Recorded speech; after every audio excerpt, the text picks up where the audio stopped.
Prime Minister Mark Carney set to arrive at the White House this hour for a highly anticipated meeting with President Donald Trump. She's my heart, and they took it from me. A day of mourning for Israel, marking the second anniversary of the October 7th attack. The Yankees need to do better. But, I mean, it's been good. The first game, they got blown out. I had to turn the channel. Yankees fans hoping for home field advantage tonight to avoid a sweep by the Toronto Blue Jays. Hello, I'm Marcia McMillan. Thank you for joining us on CTV News Channel this hour. We begin with a live look to the White House. It is 11 o'clock Eastern. Later this hour, Prime Minister Mark Carney will be arriving here for a face-to-face sit-down with President Trump. It is a high-stakes sit-down that's being watched closely by so many in this country, hoping for a plan to help ease the rising trade tensions. The conversation will center on trade issues and what we want to do to protect Canadian industries and Canadian workers. Carney is expected to push Trump for some relief on punishing tariffs on Canadian steel, and there's a new levy for the leaders to discuss. Trump posting on social media that the U.S. will impose 25% tariffs on light and medium-duty trucks, and Trump signaling that he is expecting trade to be top of mind for Carney. He's going to ask about tariffs because a lot of companies from Canada are moving into the United States, you know. Everybody's moving back into the U.S., and he's probably going to be asking about tariffs. They're losing a lot of companies in Canada. They're coming into they left here. They left here 20 years ago when presidents that sat right at this desk weren't doing their job properly. All right, let's preview this meeting with CTV's chief political correspondent, Vassy Kapelis. She's standing by in Ottawa. Vassy, good morning to you. Kind of, have to smile at the way Trump frames that. He knows exactly why Carney is there. And the stakes are high. What are you watching for? Could we see something substantial come out of today? Well, that's the multi-billion-dollar question, Marcia. And I think, what I discern from Trump's comments there is a reinforcement of the justification and the impetus he is using for his tariff regime. So my takeaway is I don't expect a whole lot of movement on those tariffs. If we're able to squeak away with some sort of reduction, for example, on the sectoral tariffs that exist right now, very punishing at 50% apiece on steel and aluminum, or something on another sector, maybe. But if you listen to his comments there, they reinforce exactly why he has for months now said he is pursuing this tariff regime, despite the fact that economists say it's going to have a bad impact on American consumers and the cost of living there. He says he's doing it to basically reshore or onshore manufacturing or a whole host of different industries. And he is once again saying, look, there's all these examples of companies. I don't know all the examples, but there certainly is investment flight from Canada to the U.S. as a result of the regime that he is pursuing around tariffs. So he sounds to me in that clip like he is doubling down. I think what I'm going to be looking for is stuff actually outside what we have been focused on when it comes to trade. Maybe there'll be some movement on the sectoral tariffs. I would be shocked, and I've been wrong before, if he gets rid of them wholly, because he just doesn't seem to indicate that that's going to be a kind of policy that he would pursue. I am looking to see, for example, with the addition of Tim Hodgson, I know Colton was talking to you earlier, the Minister of Energy on this trip. Does that mean there is movement on two things specifically? Keystone, the Pipeline XL that we know Trump is in favor of bringing back. Is there some sort of Canadian, pitch there when it comes to the construction of that, or some sort of tentative agreement that has been reached on that front?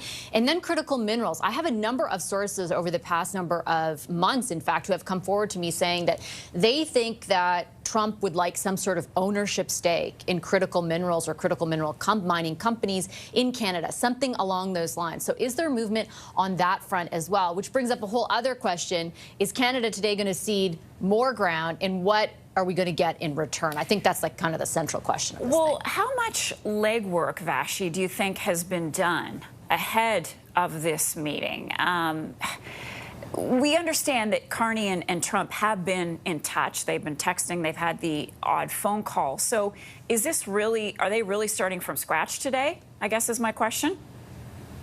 Yeah, I definitely don't think that they're starting from scratch. I do think that this is building on the conversations that have been had. I will say, though, that it's difficult to discern a very specific answer to your question because there aren't a lot of details that are being shared in advance of this or in the past few months in the lead up to this in-person meeting by the federal government. I know that, you know, those who advocate for that position are saying it's because they don't want to negotiate in public. And certainly I remember back to when Chrystia Freeland was leading the NAFTA negotiations and would say things in public, and there would be huge backlash from the White House, in particular Bob Lighthizer. They did not want these negotiations happening in public, so there is that constraint, and I fully and fairly acknowledge that. At the same time, there is a real opaqueness here about conversations that are being had, the status of the negotiations, who was involved in those negotiations. We find out very kind of haphazardly, for example, that the Prime Minister and the President have spoken by phone, whether on the sidelines of the UN or later, or we just don't even get an answer as to when or what was discussed. So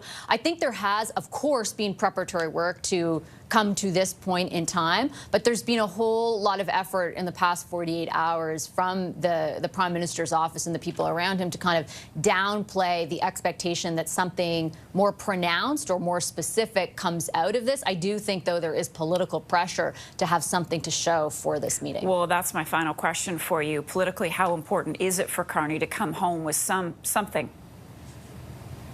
I think it's hugely important. I think that I take the argument that they've put forth that, for example, on a relative basis to other countries, because CUSMA, the USMCA, covers so much of our trade, that the tariff rate on Canada is lower. But because of the interdependence of our two countries' economies, the impact on our economy, if you just look at GDP data from the second quarter or unemployment data right now, has been, you know, very significant. And yes, it is, the bulk of the economy has proved to be resilient because of CUSMA, but those sectors that are impacted are very much impacted. And it is also, from a political perspective, Marcia, what this Prime Minister ran on, right? Yep. I will be able to do what others cannot when it comes to Donald Trump. You've been saying that now for the better part of 8 months. I think, you know, because we ceded ground on some counter tariffs, because we ceded ground on the DST, there has to be something, even if it's some movement on the sectoral tariffs, to come back to Canadians with, because in the absence of that, you will find the opposition informing the narrative that comes out of this meeting. There is no shortage of clippage over the past number of days from Pierre Poilievre setting out his expectations for the meeting. And so I think that vacuum will be filled by the Conservatives if it's not filled by an announcement of some sort from the Prime Minister. Okay, Vashi, thanks for all that. I know you're going to be back with us once we see the Prime Minister arrive. And just a programming note, as we take a look at these live pictures of the White House, the Prime Minister expected to meet Donald Trump beginning at 11:30. We'll have special coverage right here on CTV News Channel. Canada's premiers will be watching the meeting closely. This morning, earlier, Ontario Premier Doug Ford was once again on the American airwaves telling CNN why fair trade with Canada is so important. The way to create more jobs is make a deal with Canada. The way to reduce inflation is make a deal with Canada. And increase the economy is make a deal with Canada. Your number one export country in the entire world. That's what needs to happen. And it's a shame that President Trump is doing this. It's just going to create more unemployment. You see, John Deere is laying off 280 people and costing them hundreds of millions of dollars, and the list keeps going on and on and on. And another concern is with the lumber industry. U.S. tariffs on that sector will go in place later this month. Alberta's pipeline proposal is getting criticized by BC Premier David Eby. He says it does not make financial or economic sense, and it puts jobs at risk in BC. Here in this province, we have literally tens of billions of dollars worth of major projects that are ready to go. They are economically sound, private sector and First Nation led, and will create many thousands of good-paying union jobs for families. Through these projects, we will drive the Canadian economy. Eby also called the proposed pipeline fictional and political, saying it would endanger one of the world's most precious and intact ecosystems. Today, Alberta Premier Danielle Smith responded to this, saying Eby's comments are un-Canadian. Well, I think Premier B's comments are un-Canadian and they're unconstitutional. I think that the Supreme Court has determined that the reason we have a country and have given trade and commerce power and control over ports and interprovincial infrastructure to the federal government is for exactly this reason, so that a parochial premier isn't able to block nation-building projects. Smith has long said current federal regulations are deterring private sectors from investing in Canada's oil and gas industries. She says Alberta will continue to work with the federal government as it pushes to build a pipeline to the West Coast. Alberta's teacher strike is now in its second day, and it's left many parents struggling to find childcare. For some, that means taking time off work. Others are enrolling their kids in camps across the province.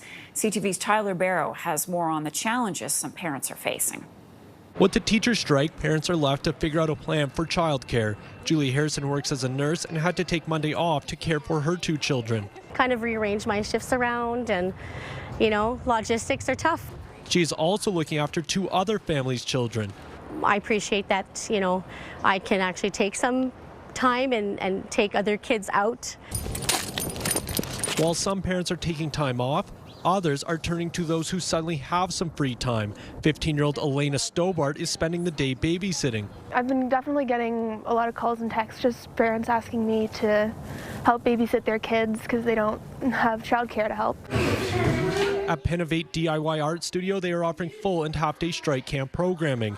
Employees have stepped up to help with the influx in children. We have 2 full weeks of strike camps that are already listed. We're planning on adding a 3rd week right now. As doors are shut at hundreds of schools across Alberta, the province is providing $30 a day for each student in an Alberta household under the age of 12. A free toolkit has also been created to help support students, providing weekly resources that follow the K-12 curriculum. Not knowing when their kids will return to the classroom is something parents are coming to terms with. I'm supposed to work Wednesday, so we'll see how it goes. I might have to kind of shuffle things around. Tyler Barrow, CTV News, Calgary. Carney and Trump, not the only high-stakes showdown we're watching south of the border today. The Toronto Blue Jays will try to sweep the New York Yankees tonight as the American League Division Series shifts to the Bronx for Game 3. Blue Jays fans are pretty confident after dominating the first 2 games. 3-0 and keep going up to the World Series. The team is so good this year. I think they're gonna go just up till they win. Optimistic but not cocky. So I think we can get this series, but it's 1 game at a time. The Blue Jays lead the best-of-5 series after winning the first 2 games at home by a combined score of 23-8. Shane Bieber will start on the mound tonight, while the Yankees counter with Carlos Rodon.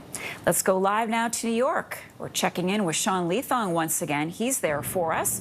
A big Game 3, so set the stage for us. What are the Jays walking into tonight with all those hostile Yankees fans? Well, they're walking into a desperate environment, Marcia, because the Blue Jays are up 2-0 in this series, so they're going to get the maximum from the Yankees fans. But we know the energy that'll be felt inside Yankee Stadium will be nervous energy because they know that one bad game could end the entire season for the New York Yankees. This is a team that went to the World Series last year, was the favorite to win the American League East. Unfortunately, the Blue Jays were the team that won the American League East and now have gone up 2-0 in this series. So, as you mentioned off the top, Shane Bieber starting for the Blue Jays. He's the guy they wanted in this situation for Game 3. This is how John Schneider lined it up. He wanted Bieber, hopefully with a 2-0 lead going into New York because he has that experience. He's won a Cy Young before. He's played in high-pressure situations, and he has pitched very well for the Blue Jays since they got him in that trade at the trade deadline. Really, they didn't know what they were going to get because he was recovering from Tommy John surgery, which some pitchers recover well, and some can't pitch anymore after that. So he's the guy they want on the hill tonight. Now, going the other way, you mentioned Carlos Rodon. He's as good as you could hope for the Yankees side because with a record of 18-9, he's pitched very strong for the team this year. He is an all-star, so that's the man who's got to make it happen for the Yankees. Talking to some Yankees fans, they want the Yankees bats to wake up, as they say. They haven't been putting up runs like the Blue Jays have, definitely, but like they have been expecting to, because the Yankees lived off of home runs this season. And in fact, it was the Blue Jays living off home runs in the first 2 games of this series. And the Blue Jays have lived off putting the ball in play. They're a team that gets contact, they get runners on base. So if you start seeing a lot of hits out of the Blue Jays early, it could be their night. On the other hand, if Aaron Judge decides to blow the game open with one big swing, the Yankees could force a Game 4, Marcia. The Jays win tonight, then what, Sean? Well, if they win tonight, they move on to the American League Championship Series, playing the winner between either Detroit or Seattle. If they lose, of course, we'll be back here tomorrow night for Game 4. And if a Game 5 is necessary, the series will come back to Toronto. Going back to what happens if the Blue Jays win, we know they haven't been to the American League Championship Series since 2016. They went 2 years in a row. They played Kansas City and they played the Cleveland Guardians, as they're known now, in those 2 series, not managing to get to the World Series. Now, it would be an exciting event for the city, of course, if the Blue Jays can win tonight and move on. But the team and the fans, as you were playing off the top, Blue Jays fans know they may be optimistic, but not overconfident. They know this is the Yankees. All right. Sean Leathong for us. Sean, thanks so much. For the very latest on Game 3 in New York, you can check out our website, ctvnews.ca. And as we go to break, a look at what's on the line when the Prime Minister meets with the U.S. President. That's next.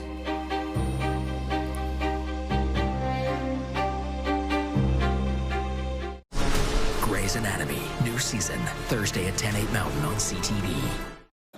Get this. Yesterday, I sprained my wrist opening a jar of pickles. Oh, come on, that's nothing. I sneezed too hard and threw my back out. I've been there, done that. My back goes out more than I do. I pulled a hamstring walking the dog. Aging doesn't have to be rough. With Green Shield, you get health coverage and care. That means thousands of registered health professionals in one place. So call 1-833-377-7077 or go to getgreenshield.ca for coverage that puts you first.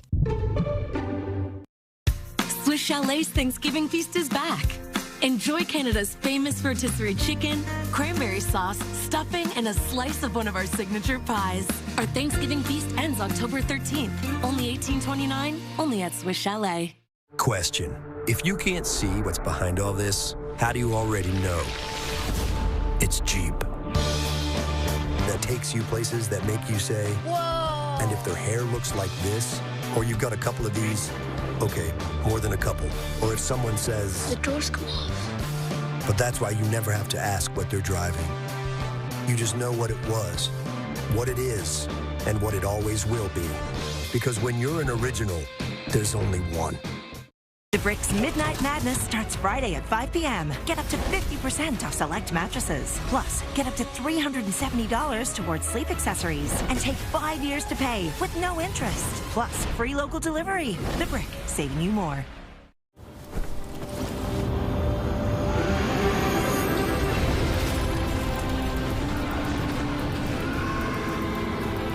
Betano. Take your casino experience to the next level. Meet Benny, your symptom-fighting sidekick. He'll tackle your cough, combat your congestion, and fight your fever. Get tough on your cough, cold, and flu symptoms, and let Benny handle it. Freedom Convoy leaders Tamara Lich and Chris Barber will be sentenced today. This morning, commotion outside the Ottawa courthouse. Get him off! Get him off! Get him off! Sit over there. I didn't do it. Now, earlier, we spoke with CTV's Katie Griffin, who was also outside the courthouse in Ottawa, with more on what to expect from the sentencing. Katie. Well, I can tell you what everyone is watching right now is a bit of commotion between one of the supporters here for Leach and Barber. Some punches were thrown. Police had to break that up between two individuals. Tamara Lich and Chris Barber arriving in separate SUVs, walking in just a short time ago. Of course, this is the culmination of a very, very long process. They were both found guilty of mischief earlier this year. Chris Barber found guilty of an additional charge of counseling others to disobey a court order, and that was in relation to the honking that continued for weeks in the winter of 2022. And so the Crown in this case is seeking 7 years in prison for Tamara Leach, 8 for Chris Barber. Both of their lawyers are seeking an absolute discharge, meaning no more additional jail time, no criminal record. Tamara Leach's lawyer feeling that they've been punished enough over the last couple of years, abiding by strict bail conditions. Leach herself spending about 49 days in jail. So this is where we are now. There are a lot of supporters here. It is starting to rain. There's still a little bit of commotion among the supporters here, but that is really what we're watching for. So are they going to face prison time, or will they be able to walk out of the courthouse today? We heard from them last night. They took to social media thanking people for the support, saying that, you know, it's a possibility that they're going to be going to prison, but that for people to keep their composure, and that it's been a long road, and that they're really thanking people for their support, saying that, you know, they were helping to inspire. And now I'm not sure if we have a shot of this anywhere, but there is someone who is being arrested right now, or put into handcuffs. Yes, we can move our camera right now so you can see it.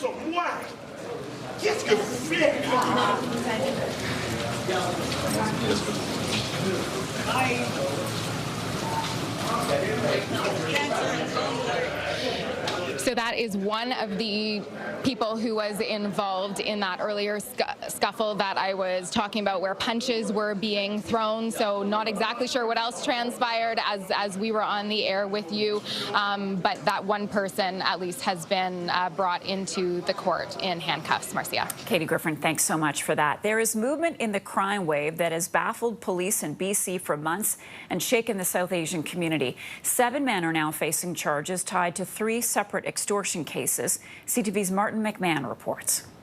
After public pressure was really building for some action on this, now a series of charges have been approved against 7 men, with 6 of them having been arrested. These investigations are extortion-related investigations, and they have led to the charges against these individuals. This involves 3 separate investigations, 2 led by the Joint Force Operation and 1 by the Surrey Police Service. So this is a step in the right direction, and we will keep ensuring that police have the resources they need through the BC Extortion Task Force and the work of their own municipalities to investigate these crimes. It comes on the same day as this restaurant in South Surrey was shot up. It happened at about 2:20 a.m. on King George near 156th. And first I thought it was a transformer that went off because it sounds similar, but and then about, I don't know, 5-6 minutes later heard another one.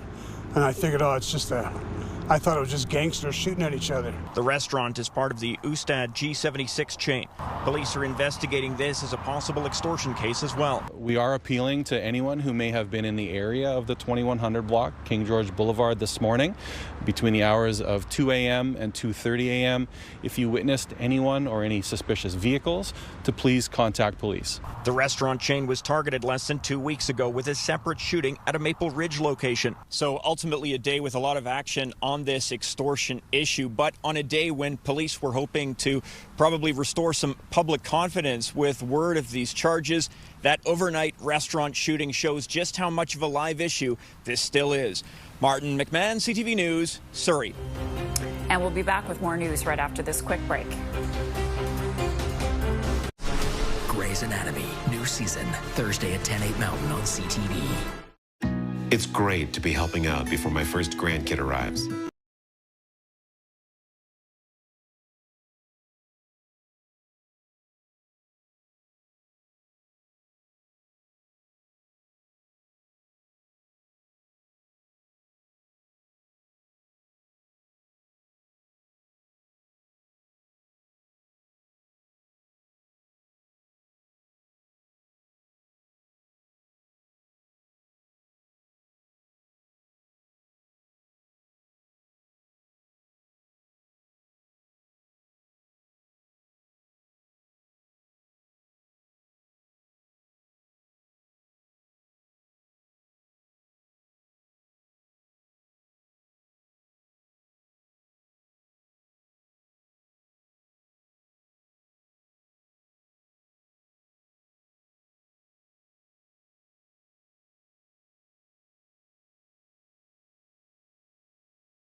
tensions between both countries. With me to discuss is Eric Ham. He's CTV News U.S. political analyst. Eric, good morning to you. So this is the second meeting for the two in the Oval Office.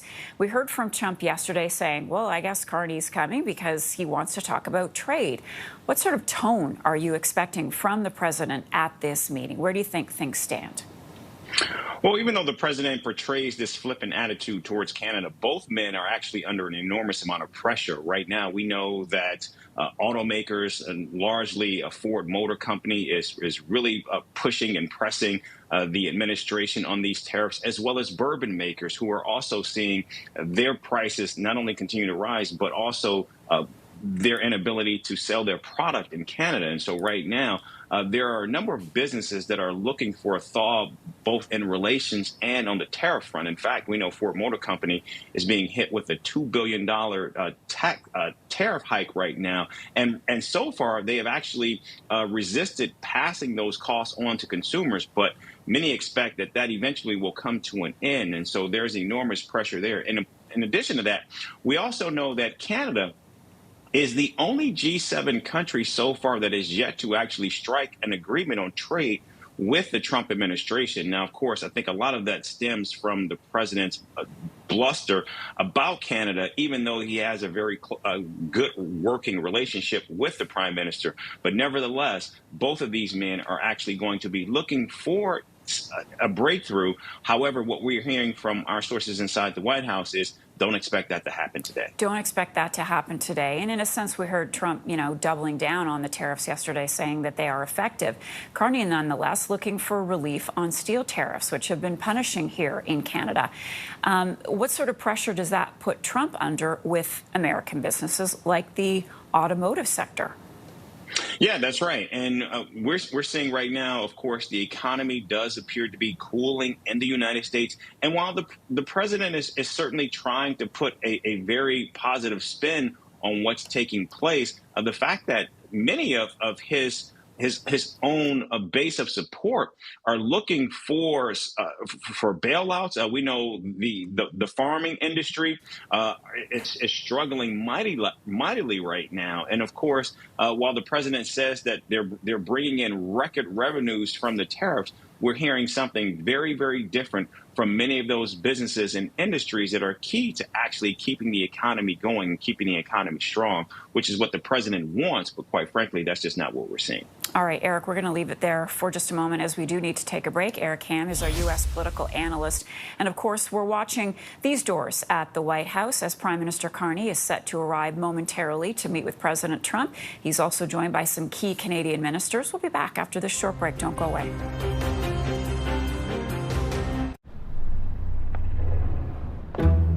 Gold standard, gold dust, pot of gold, solid gold. You're worth your weight in gold. Golden boy, golden girl, golden goose, golden egg, golden age, golden ticket, golden opportunity. Is it just me, or is there some kind of clue here? I don't know.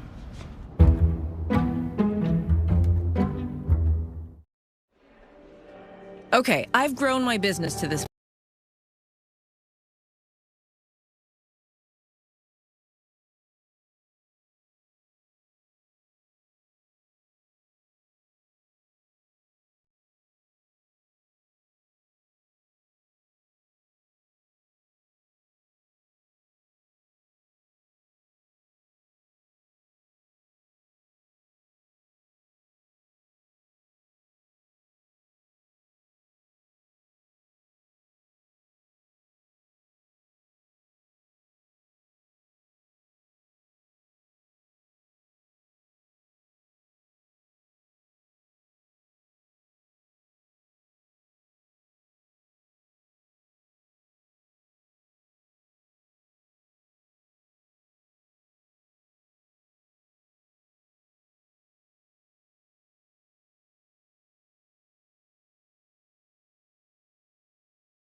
Moment now, we are going to see Prime Minister Mark Carney arrive here, the White House, to meet with President Trump. It will be Carney's second face-to-face meeting with Trump since he was elected. This is a high-stakes sit-down. However, expectations are somewhat tempered. Back here in Canada, many are hoping for a plan to ease the rising trade tensions. As Vashi Kapelis is about to join us and tell us, that's the million-dollar question. We don't know. Vashi, good morning once again. We don't know what the Prime Minister is going to walk away with, come back to Canada with. What are you watching for as, again, we wait for the Prime Minister to arrive and be greeted by Trump? Well, a couple of things, and I'll focus first on what we're looking at on the corner of our screen and what you just had full frame, right? The arrival of the Prime Minister in all that goes alongside this very public-facing meeting. We've seen it once a number of months ago, and I remember kind of the collective sigh of relief of the country when the Prime Minister appeared to emerge unscathed because other leaders had not been so lucky. This is a different time. A number of months now have passed. Deadlines, some of them self-imposed, have come and gone, and there is no formalized agreement in the interim, right? Instead, we have CUSMA covering the bulk of our trade, but still very punishing sectoral tariffs, on some key industries like steel, aluminum, autos, forestry, you name it, right, in this country. So what I'm really curious to see is, again, has the dynamic between the President and the Prime Minister shifted? What is the tone like? And what is said toward cameras? You and I and our audience will have watched, at this point, it feels like dozens of these meetings with world leaders where things can go extremely sideways. They can, stay the course, or they can be a net positive for the country that is, greeting the President of the United States. So I am watching to see what happens over the next 45 minutes or so, where cameras have access, as they do in so many of these meetings that the President holds, in a way that we're not really accustomed to, particularly here in Canada. So there will be reporters asking both leaders questions that can throw either of them off course. There will be comments made publicly by both the President and the Prime Minister. And I'm just very curious to see how the actual meeting goes. On the second part of your question, the more substantive part around, are we going to see any resolve? I know you've had a number of guests talk about the expectation setting going into this meeting that, don't expect much. I'm very curious to see if there'll be movement on any of those sectoral tariffs, but more largely, as I said to you a little while ago, also on whether or not there's going to be movement on things outside of those sectoral tariffs. Energy in particular, we saw the Federal Minister of Energy, Tim Hodgson, as a late add to this meeting, looking to see what that signifies for sure. Well, let's go with that for just a second. Why do you think he was invited along with Anand Jolie and LeBlanc? So each of them has a portfolio that is significant to the U.S.-Canada trade file. Minister LeBlanc, chief among them, as the minister who's in charge of that relationship and who has had the most contact with his counterpart in the White House, who is Secretary of Commerce Howard Lutnick. As for Tim Hodgson, I think, I know part of the discussions, certainly over the last number of months, have involved two things, again, that I'm keeping my eye on this morning and this afternoon. The first is critical minerals. So my understanding is on a number of occasions, the American side has pitched some sort of ownership stake in either the mining of critical minerals or more generally critical mineral companies. That was something reiterated last night on my program by former U.S. Ambassador David McNaughton, who is still advising the team in different capacities. And so I'm curious to see whether Minister Hodgson's presence has something to do with that. And then the second thing is Keystone XL, right? The Keystone expansion that seems to have been killed and brought back to life a dozen times over the last 15 years. We know that President Trump has always been a supporter of that project, and my understanding is there has been some efforts on the Canadian side to leverage that support in some capacity. I don't know what that materializes as. I've heard a wide variety of things pitched to me, everything from the Canadian side facilitating construction, for example, perhaps even putting some money to it. Again, that's just like speculative at this point, but different proposals of that nature that could be seen as a win for the United States, certainly, and President Trump specifically, who has been a champion of that project, but also Canada, who would, of course, have the additional export capacity to the United States as a result. Doesn't do much to wean us off our reliance on the United States, but it would be a boon to the energy sector and federal and provincial royalties as a result. And again, Vashti, stick with us for just a second. If you're just joining us, we are waiting for Prime Minister Mark Carney to arrive to get those meetings underway with Trump and his team at the White House. They are running, it appears, a few minutes behind schedule. Vashti, my last question then for you is, according to the polls, Canadians have been patient with Carney. They know and seem to understand that it is tough to negotiate with Trump, someone who keeps moving the goalposts, changing his mind, doesn't seem entirely clear as to what he wants from Canada in terms of concessions. On that point, how important is it for Carney to deliver something today when he returns? Yeah, it's a great question. I think it's the central question of this trip. I think it depends on a few things. I think those polls that you point to, you're accurate in saying, right, particularly on the issue of Donald Trump, there is a lot of support for the Prime Minister and the federal government, and that support, it's not indelible, and it certainly has waned a certain degree over the last 6 months. But when you compare it relative to other issues like the cost of living or housing or crime, it is where the Prime Minister is faring best. And like you said, I think a lot of that is informed by the fact that most Canadians accept that Donald Trump is wildly unpredictable, and that, you know, that is having a consequence on the room that Canada has to maneuver. At the same time, I think what you have also seen over the last 6 months is a narrowing in general of the polls when you look at the federal Conservatives and the federal Liberals. And that is something you would have to think that the Prime Minister would be mindful of going into this, because the Conservatives, particularly since the leader of the party, Pierre Poilievre, has come back to the House of Commons, have been filling any communications gaps that arise, like a lack of information, for example, in this case from the federal government about what their objectives are in this meeting, or on a more specific basis. They have been filling that with their own list of demands. And so I think the narrowing overall of those polls is reason for the federal government to have some sort of political expectation that Canadians and the opposition certainly will be looking for something tangible out of today. Like, if you come back and say, well, we had a working meeting and the status quo persists, and I don't know if those sectoral tariffs are ever going to be removed to any degree or reduced in any way, I think you would be ripe for criticism from the opposition, and that would dominate a whole lot of the political debate. So two things can kind of be true at the same time. I think that Canadians do have or have given the Prime Minister a ton of latitude on this issue because of the mercurial nature of President Donald Trump and the challenge really that the federal government and the Prime Minister faces on this one issue. But on the whole, they're less prepared to give them as much latitude on everything else. And therefore, they are vulnerable to political attacks. And that will certainly, you would think, inform what they say to Canadians on the other side of this meeting we're waiting with bated breath for. Yeah, which is running behind.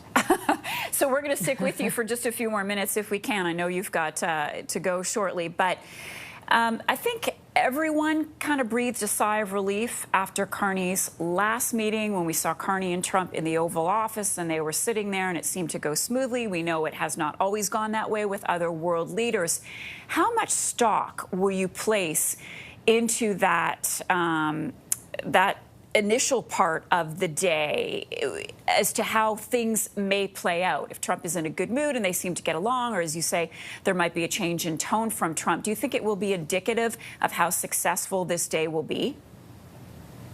It could be. I think, again, this is a case of like two things could be true at the same time, Marcia. So I think, you know, on the first part, I am very curious to see how the Prime Minister and the President navigate this meeting. We spoke to Kelly Craft, who used to be Trump's ambassador in the first term to Canada, and she reiterated what I've heard a whole bunch of Trump's kind of like traditional political enemies say, like Gavin Newsom, for example, which is when you get in a room with the guy, it's a totally different situation, that he actually has some ability to be more constructive, more conciliatory, that basically that is where agreements are made in person with Donald Trump. So the importance of doing that, I can't find anybody out there who has any experience with President Trump who doesn't advocate for something like the meeting that is about to take place. If you would like to see, you know, change happen or more productive things arise out of these meetings. At the same time, you know, things could go well, and we could see the Prime Minister, I think it's fair to say, handle himself as he did the first time around, and collectively we could breathe that sigh of relief because Trump doesn't say, I'm going to rip up Kuzma in this moment or something to that effect.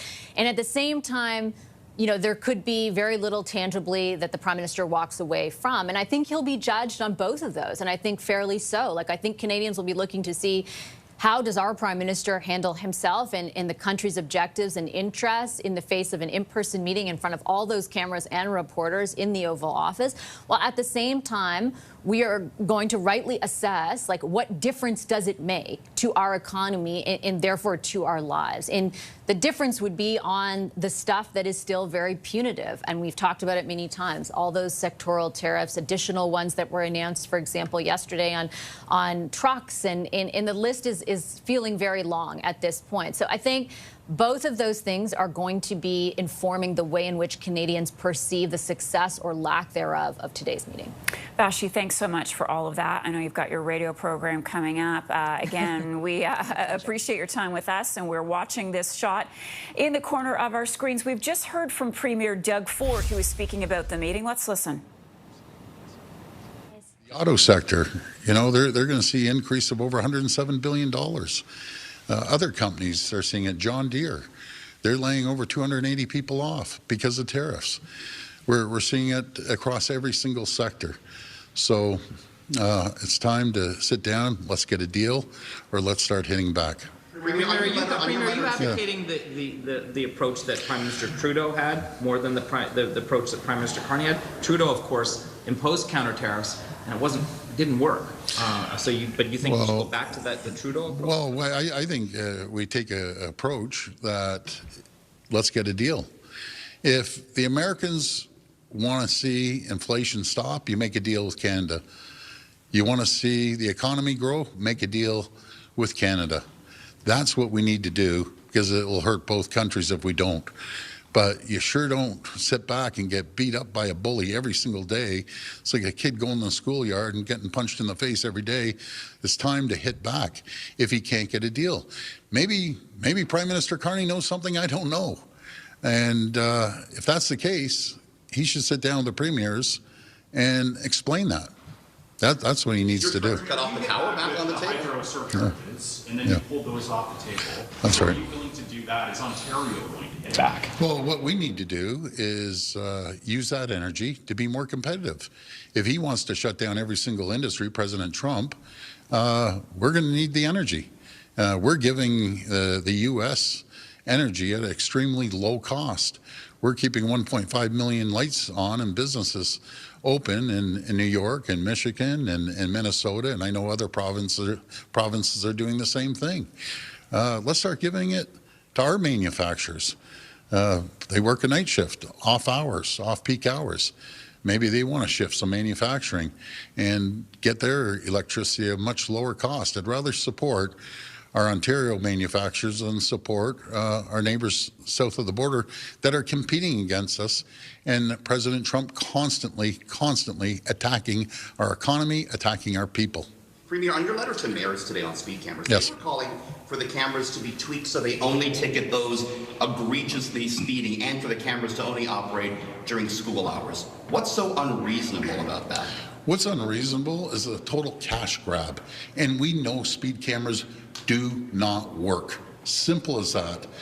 I have an idea that we're putting forward that we're going to put traffic calming infrastructure, and that will bring it down to zero.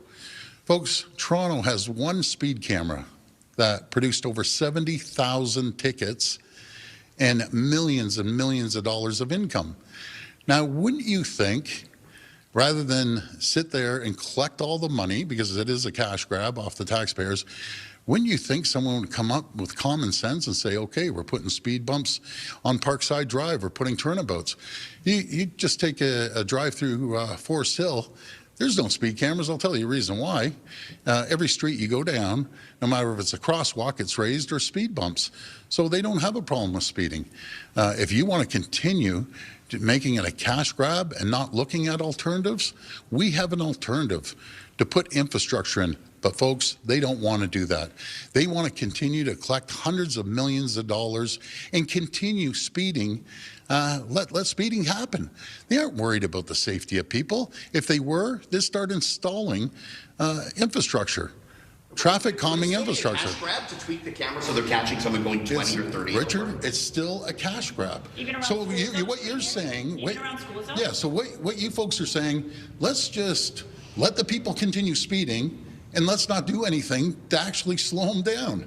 It doesn't make sense at all. So sure they do. A vehicle assigned to one of your cabinet ministers was recorded stunt driving 12 times. We understand that person still works for your government.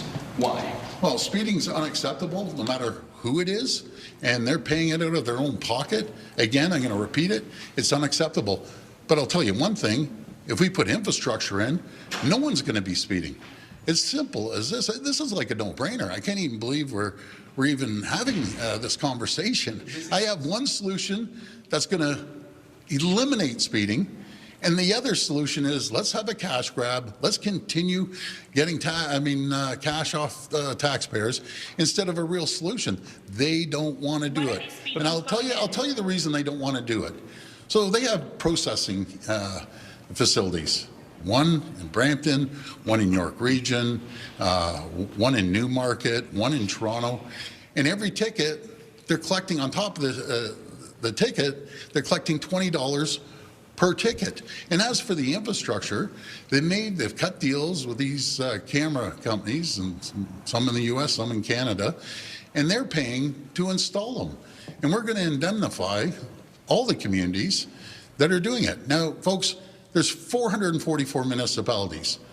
407 are saying we don't want speed cameras. We'll put infrastructure in to slow people down. And then there's 37 greedy communities and cities and towns that want the cash grab. This is, again, a no-brainer. I'm putting a solution forward. All their solution is continue letting people speed and collect cash off them. That's nothing more than a cash grab. The instance I'm describing, the government vehicle was going 162 kilometers an hour on a highway.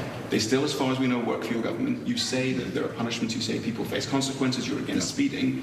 What's the consequence in this situation? What are you doing that shows you are against speeding? Again, it's unacceptable. I'll repeat that. There's many people speeding out there, and it's unacceptable. I do not condone speeding with anyone. But it goes back, if I put infrastructure in with the support of the municipalities, and God knows they've collected hundreds of millions, no infrastructure whatsoever. They're just pocketing the cash.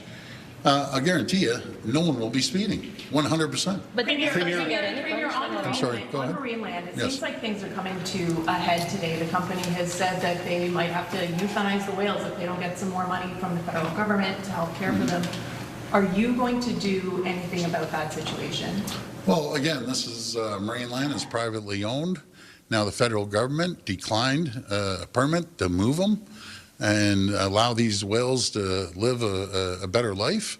And I would recommend to the federal government, reverse your decision and let's find a home that would be great for the whales. I don't think there are any existing homes that could take them other than the one in China. So what is the solution here? Can the government step in here and seize them or do something?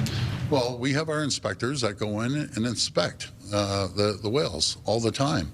It was the federal government that allowed them to bring these whales here. It should be the federal government that allows them to move them to China or other marine areas that will take them. But saying no to everything and not coming up with a solution, not a great suggestion. Actual legislation instead of the directives we have in place right now to buy Canadian, buy Ontario. Do you have any specifics on that? Is this coming next fall? What exactly happening? We will be putting legislation in October that we are requiring municipalities and the provincial government, and I understand the federal government's doing the same, that when possible, I always say when possible, certain widgets can't be made, but when possible, let's buy Ontario-made vehicles throughout the municipalities, no matter if it's fire trucks or any other vehicles, personal vehicles. We need to buy them off Ontario-made companies.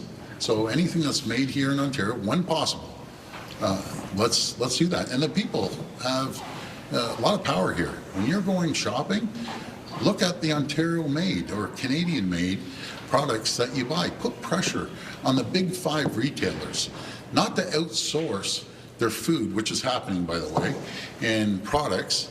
Let's manufacture here. Let's start bringing on Ontario companies to be a supplier to the big 5 retailers. Premier, do you have any update on the Eglinton Crosstown LRT? We were told by Mr. Lindsay the revenue demonstration test was to begin last week. It hasn't. Do you have any update on that, sir? Well, I understand that they're doing the testing with the TTC, and over the next few weeks they'll be up and going along with Finch. We're making great progress on Eglinton West and on the Scarborough subway system, and along with Yonge North, we're going to be moving forward with that, and the Ontario line too, which is a crown jewel. It's going forward very well right now. Premier, on skills development, do you have any concerns about favoritism? Like, it looks like there's some favoritism going on there with some of the groups that got the money.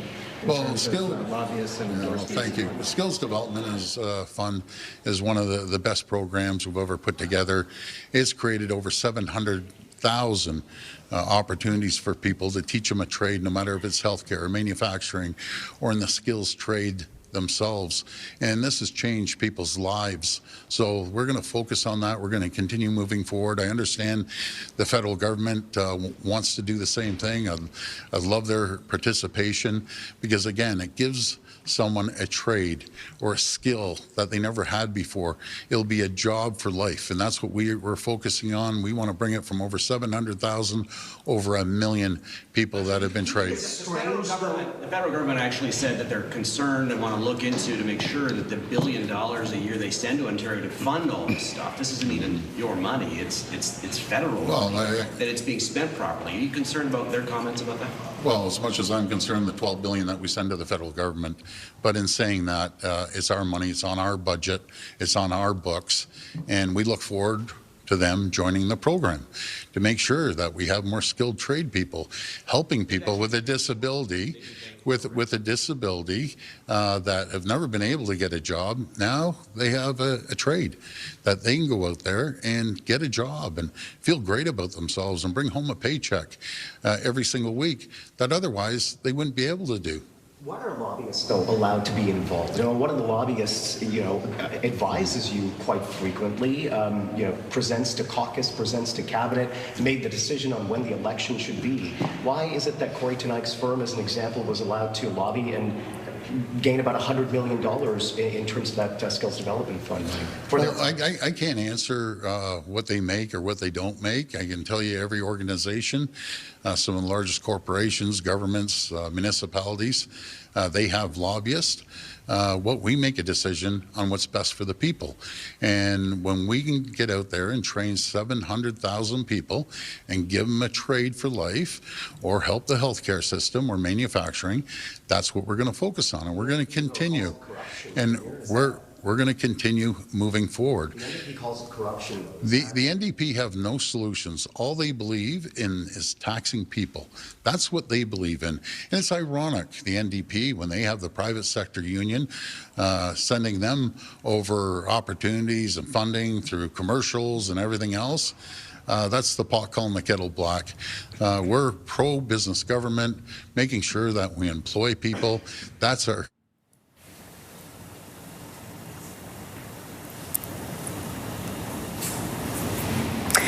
All right, back now to the White House, where Prime Minister Mark Carney is just arriving about 25 minutes late.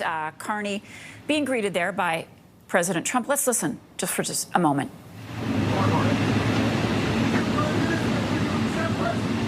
President Trump, sir, your message to Israel on the second anniversary of the Hamas attack. Thank you very much. You talked about ending the trade war. Okay, a brief but relaxed-looking greeting from President Trump as Prime Minister Mark Carney has just arrived for a sit-down with Trump and his team. Of course, as we have been covering all day, a lot of pressure on the Prime Minister to come out of this meeting with some sort of deal. And there we see the federal ministers arriving, among them Dominic LeBlanc, a large Canadian contingent, going into the White House to sit down with their Washington counterparts to see, hopefully, some relief on the tariff front, specifically for the steel sector. We're going to be following all of the developments throughout the day right here on CTV News Channel. And in particular, we'll be watching for that Oval Office meeting between Prime Minister Mark Carney and President Donald Trump. Trump asked yesterday why he thought Mark Carney was arriving, and he said that he imagined it would be to discuss the tariffs. Surely the president knew that already, and the pressure, according to our reports, also on President Trump to see some relief on the Canadian tariffs. We are going to take a short break. As I understand it, we're going to be back with more coverage throughout the day right here on CTV News Channel as to the developments in Washington and reaction from Ottawa and around the world. Stay with us. Thanks for being with us.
Arrival at the White House. This happening just moments ago. In fact, less than 5 minutes ago.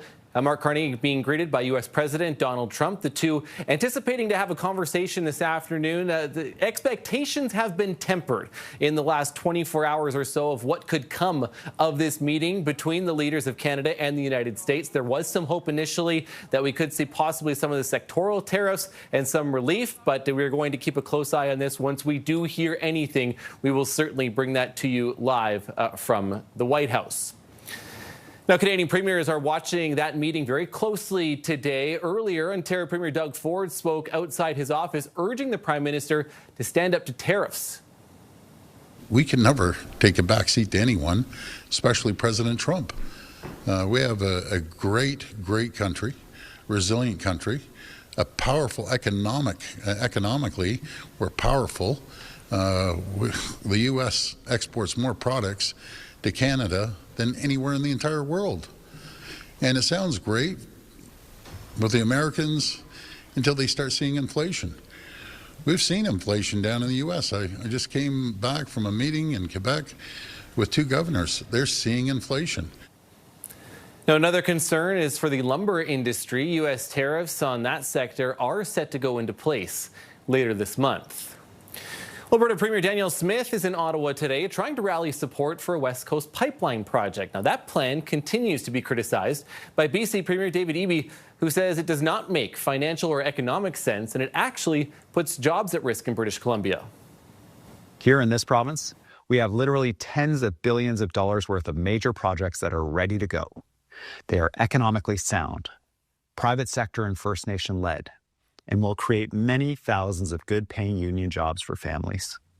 Through these projects, we will drive the Canadian economy. Eby also calling the proposed pipeline, quote, fictional and political, saying it would endanger one of the world's most precious and intact ecosystems. Now today, Danielle Smith responding to this, saying Eby's comments are un-Canadian. Vancouver Island North. Well, I think Premier Eby's comments are un-Canadian and they're unconstitutional. I think that the Supreme Court has determined that the reason we have a country and have given trade and commerce power and control over ports and interprovincial infrastructure to the federal government is for exactly this reason, so that a parochial premier isn't able to block nation-building projects. Now, Smith has long said current federal regulations are deterring private sectors from investing in Canada's oil and gas industries. She says Alberta will continue to work with the federal government as it pushes to build a pipeline to the West Coast. Alberta's teacher strike is now in its 2nd day, and it's left many parents struggling to find childcare. For some, it means taking time off work, while others are enrolling their kids in camps around the province. CTV's Tyler Barrow has more on the challenges parents are facing. With the teacher strike, parents are left to figure out a plan for childcare. Julie Harrison works as a nurse and had to take Monday off to care for her 2 children. Kind of rearrange my shifts around, and, you know, logistics are tough. She's also looking after 2 other families' children. I appreciate that, you know, I can actually take some time and take other kids out. While some parents are taking time off, others are turning to those who suddenly have some free time. 15-year-old Elena Stobart is spending the day babysitting. I've been definitely getting a lot of calls and texts, just parents asking me to help babysit their kids because they don't have childcare to help. At Pennovate DIY Art Studio, they are offering full and half-day strike camp programming.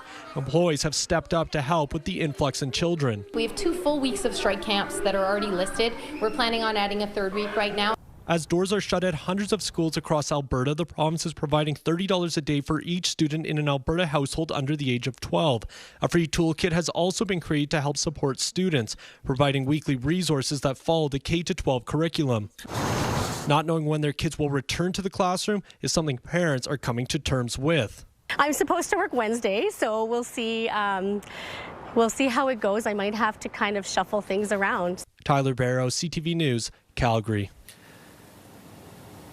Well, returning now to our top story, where the Prime Minister has arrived in Washington, D.C. to meet with U.S. President Donald Trump. A lot of talk in the lead up to this latest meeting. It's Carney's 2nd visit to the Oval Office. Let's bring in CTV's Colton Prail, who is live in Ottawa with the latest for us. Colton, it certainly felt, just touched on it off the top too, it feels like expectations are trying to be tempered for what is going to come out of this meeting. Trade is going to be a focus. Clearly, there was some speculation that we were maybe going to see some of the sectoral tariffs, some relief from them, at least at this point. But what are we hearing? What do we know as the Prime Minister now, again, starting to meet with Donald Trump? Yeah, Matt, I was speaking with a PMO source just moments ago, and their words were, don't expect anything. And now we have seen other government sources saying there could be some movement on some tariffs, possibly some relief when it came to steel tariffs or aluminum tariffs as well. But you speak to people in those industries, and there's also a healthy amount of skepticism when it comes to seeing those tariffs removed, in large part because of how, the president has been very clear that these are a core part of his economic philosophy. This is how he is intending to govern. And you need look no further than yesterday, where he announced that there would be incoming truck tariffs on heavy-duty and medium-duty trucks as of November 1st at 25%. Now, that date has shifted. He'd announced them before as well. But it's clear that Donald Trump believes these are not only a way to generate finances, but also, he said yesterday, to be a peacekeeper. And so ahead of this meeting with Mark Carney, he knew this was going to be on the discussion. He knew relief is what Canada is looking for, but he was also making it clear that onshoring manufacturing is equally important to him. Have a listen. Yeah, okay. CTV's Colton Prale live in Ottawa for us. We're going to just Colton, stand by for us here. We're going to go into the Oval Office where Mark Carney, again, Prime Minister, is sitting down with Donald Trump. Let's have a brief listen into this conversation as these two might take some questions ahead of their formal meeting. Well, thank you very much, everybody. It's an honor to have the Prime Minister of Canada, Mark Carney, who I have made very popular. He's an extremely popular Prime Minister, and I'm very honored to do it because I liked him. Right from the beginning, I've liked him, and we've had a good relationship. We have some natural conflict, but we will probably work that out. But we've had a very strong relationship, and your hosting of the various countries that showed up, that was a beautiful job you did, and I appreciate it very much.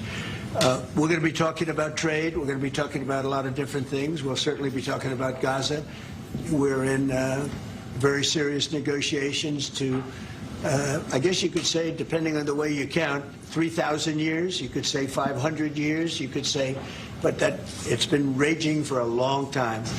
And I think there's a possibility that we could have peace in the Middle East. It's something even beyond the Gaza situation. We want a release of the hostages immediately, etc. And so our team is over there now.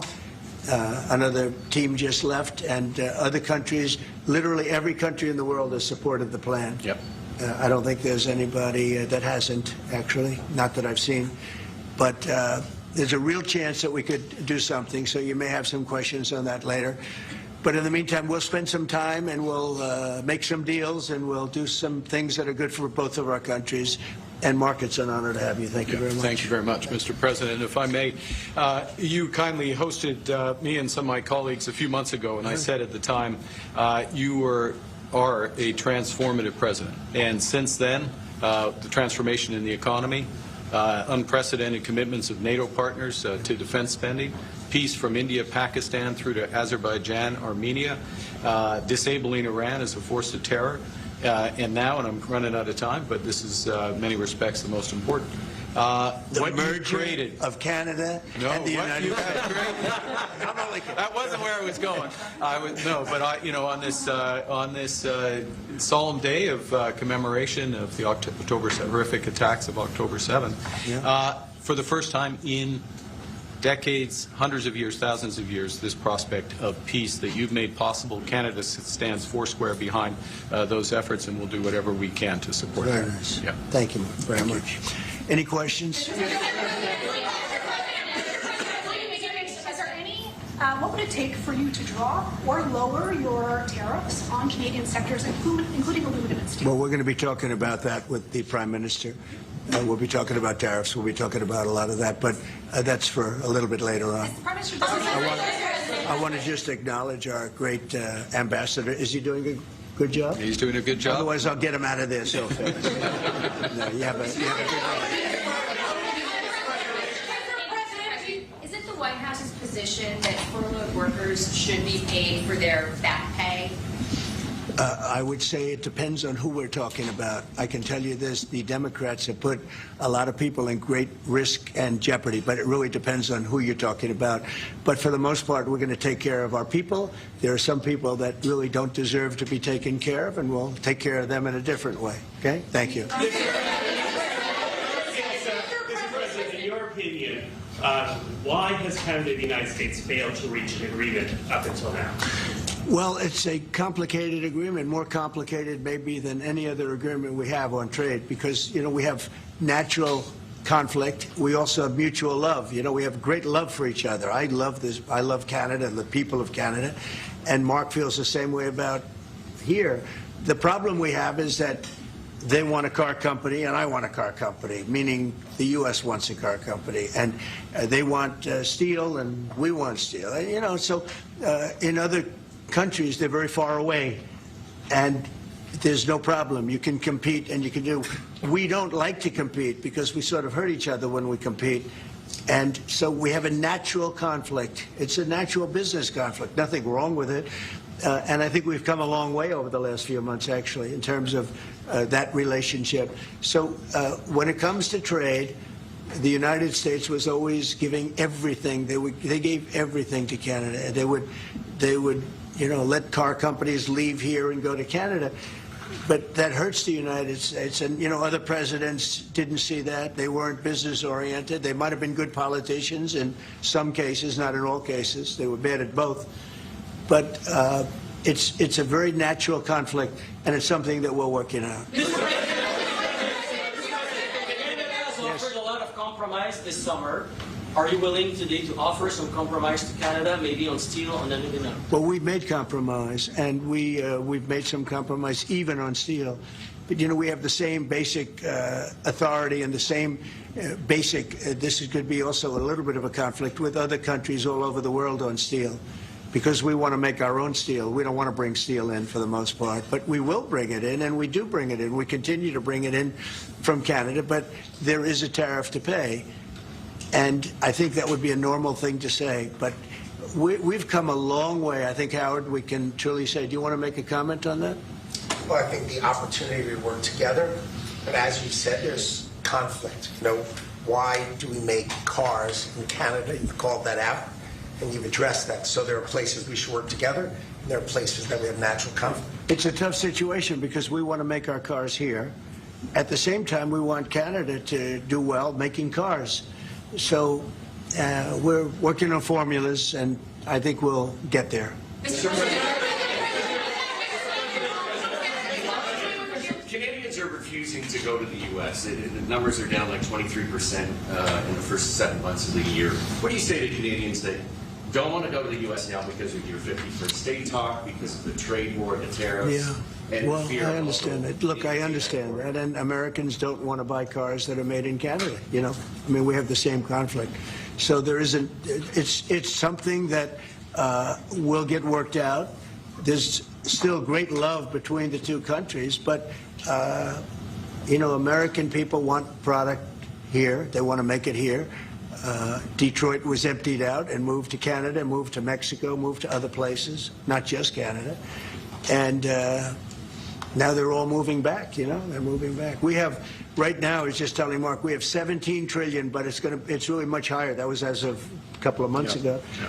We have over $17 trillion being invested now in the United States. As an example, Biden, he was the worst president we've ever had, but they had less than $1 trillion in 4 years.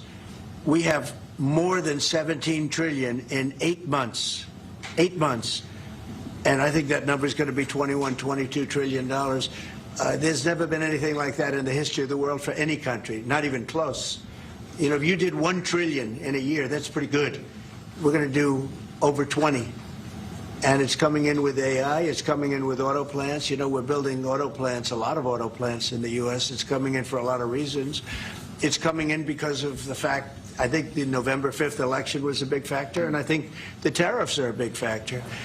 And again, we want Canada to do great, but you know, there's a point at which we also want the same business. We're competing for the same business. That's the problem. That's why I keep mentioning one way to solve that problem is a very easy way, but we're competing for the same business. He wants to make cars, we want to make cars, and we're in competition. And the advantage we have is we have this massive market. So it's it's quite an advantage.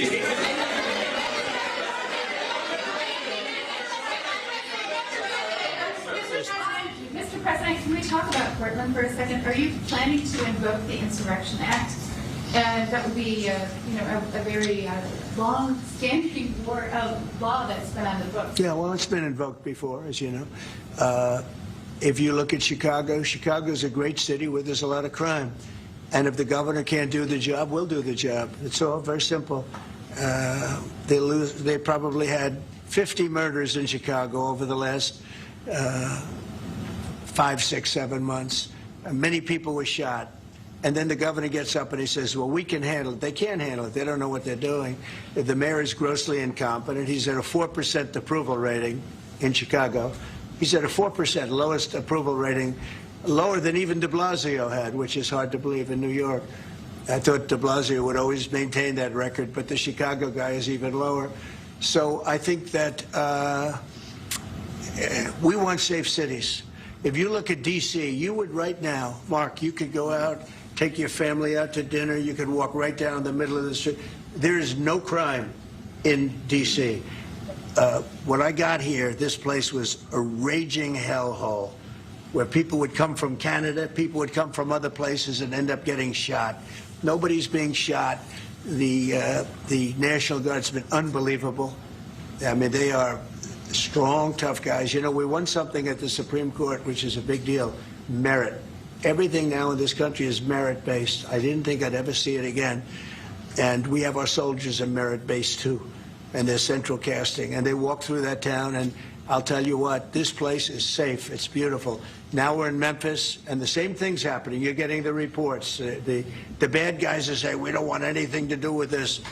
And we're removing many people. In D.C., we took out 1,700 career criminals and sent them back to the countries from which they came, mostly led out by Biden and his people that had an open border policy. And, you know, Canada, you suffered because of that, too, because they'd come here and they'd go into Canada also. So we're like a buffer for that in terms of Canada suffered greatly by Biden and the open border, the policy of open border, totally unchecked, totally unvetted.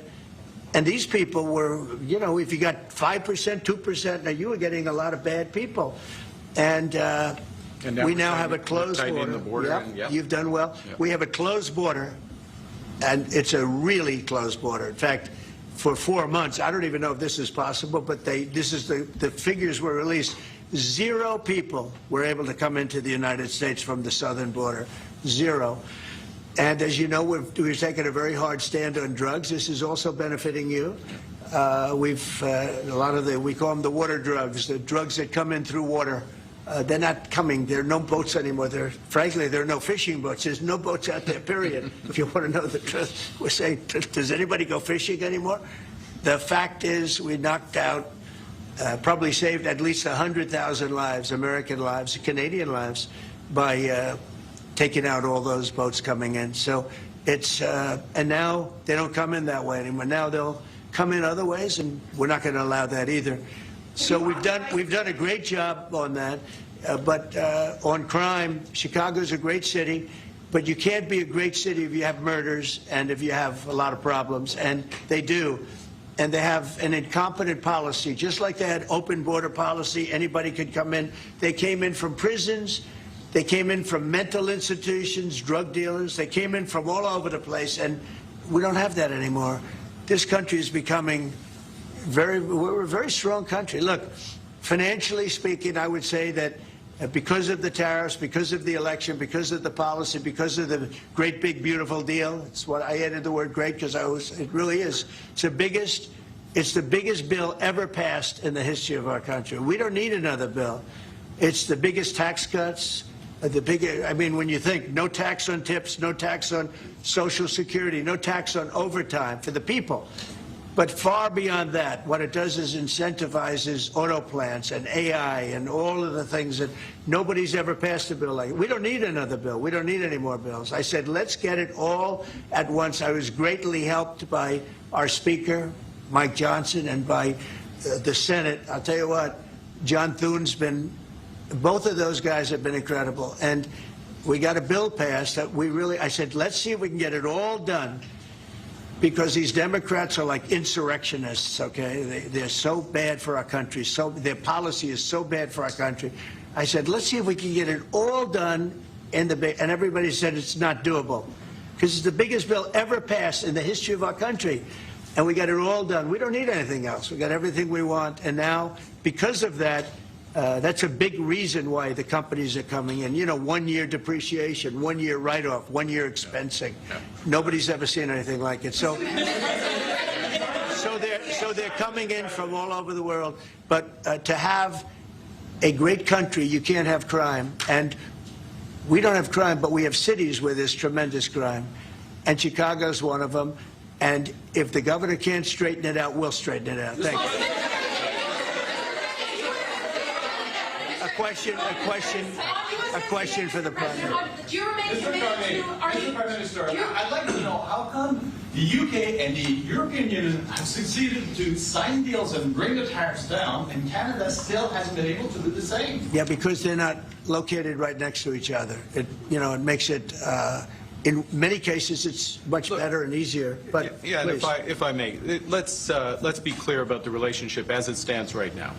We are the second largest trading partner of the United States. We do a lot of trade going across the border where we're cooperating, first thing. Secondly, we are the largest foreign investor in the United States. $500 billion in the last 5 years alone, probably $8 trillion in the next 5 years if we get the agreement that we expect to get.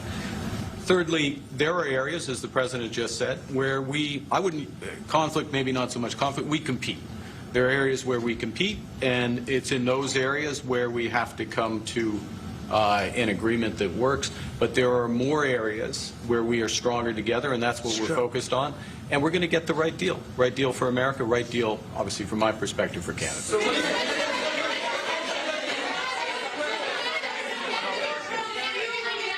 Including one thing that, wait. So one thing where we are working very closely is the Golden Dome. That's the protective mechanism, and you see how that works. It's unbelievable. Ronald Reagan wanted to have it, and at that time they didn't have the technology, even close to the technology, but he was advanced, and we'll be working together on a Golden Dome for the two countries, and it's something that I think is going to be very important. Especially when you look at the world, you look at what's happening. We want to have that protection. It's really amazing. The technology is unbelievable. Mr. President, why do you say some federal workers should not get their back pay? Why do you say some? Well, you're going to have to figure that out. Okay, ask the Democrats that question. Go ahead. Mr. President, just to follow up there, I mean, the law says that when the government is reopened, that workers will receive their back pay. So are you going to define the law there, or what do you? I follow the law, and what the law says is correct, and I follow the law. Mr. President, will Canada be leaving empty-handed, or will will Mr. Carney be leaving Washington with a deal on tariffs? I think they're going to be very happy. We have a lot of things that we're working on that people don't talk about. They talk about, competitiveness. He's a very competitive person. And they talk about things that we don't necessarily agree on. But I think they're going to walk away very happy. I think so.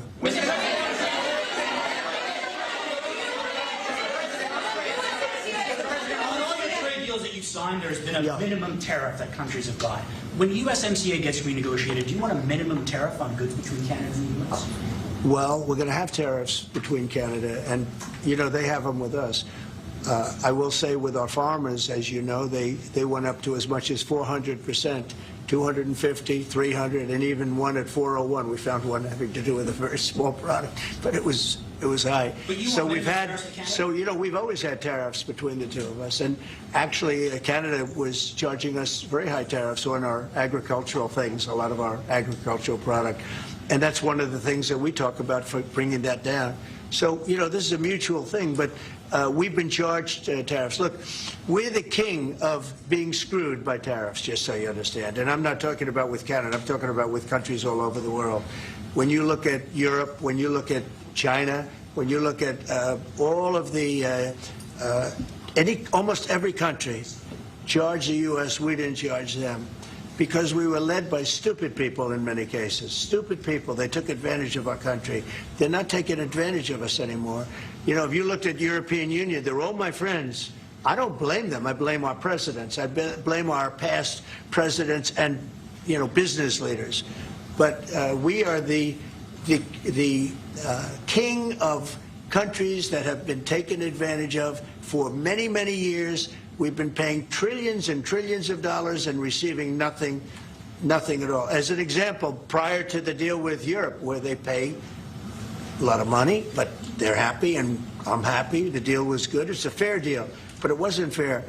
You couldn't put a car into Europe. You couldn't sell your agriculture into Europe. You couldn't do anything. And now we have it so that it's open. We charge them tariffs. We didn't charge them tariffs a car. They charge us tremendous. I said to Angela Merkel once, I said, how many cars have gone to Germany from the United States? And she said, well, I don't believe any. And I said, you're right. You're right. Well, that doesn't happen anymore. And they're paying a fair amount. It's just a fair amount. It's not, I could ask for much more. It's a fair amount. But the United States now is using the same thing that they've used on us. And I just can't believe it's taken presidents so long to do this. And again, we're going to treat people fairly. We're going to especially treat Canada fairly.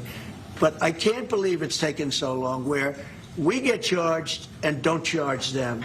Japan was a good example. We made a deal with Japan. You saw that, Mark? A deal with Japan. It's a much different deal than we've had in the past. But they would send us millions of cars, no charge. We weren't allowed to send them cars. We sent them no cars. I doubt you had one car go into Japan because we were restricted. They didn't want our cars.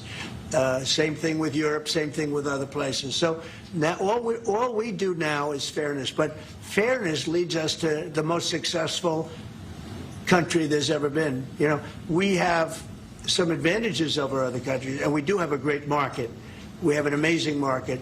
But you know what? If I let this go, if we didn't win this election, if we had these people that were running, that were ruining our country, destroying our country with their open borders and men playing in women's sports and transgender from everybody and windmills all over the place.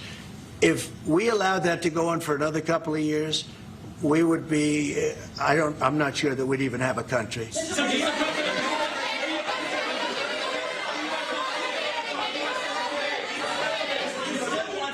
Yeah, Brian. And by the way, I'm not sure we would have even had a country. And now we have the most successful country in the world. Brian? Yes, sir. What is your message to Democrats ahead of a next vote to open up the government? The American people are saying, open the damn government. What's your message to them right now? Well, they're the ones that started it. They're the ones that have it. And it's almost like a kamikaze attack by them. You want to know the truth? This is like a kamikaze attack. They almost, you know, they have nothing to lose. They've lost the elections. They've lost the presidential election in a landslide. I saw the other day where Kamala said this was a very close election. This was one of the biggest sweeps that anybody's ever had. Won the popular vote by millions, won the Electoral College by a massive amount. They said, if I got 270, that would be great. But I got, I think, 312 or 315, and they got 220. So, you know, we won that. But we won counties. The big thing is counties. So out of all of the counties, thousands and thousands, we got 2,500. They got 525. It was a landslide. And we listened, oh, yes, it was close. It was one of the greatest victories ever. And it was a mandate to do what we're doing. And I hope, and Mark wants this as much as I do, we are very close to making a deal on the Middle East that will bring peace to the Middle East. After all of these years of millions and millions, tens of millions of people being killed, there's a chance to bring peace to the Middle East. In addition to that, I made 7 other deals, and they're, you know, great. And we're, you know, things are happening with respect to Russia, Ukraine. That's one that last week, Mark, 7,812 people were killed. Soldiers, mostly soldiers. Yep. But 7,000, more than 7,000, almost 8,000 soldiers were killed. It's a crazy thing. I thought that would have been one of the easy ones. I get along very well with Putin, and I thought that would have been, I'm very disappointed in him because I thought this would have been an easy one to settle, but it's turned out to be maybe tougher than the Middle East. We'll see what happens with the Middle East. The Middle East.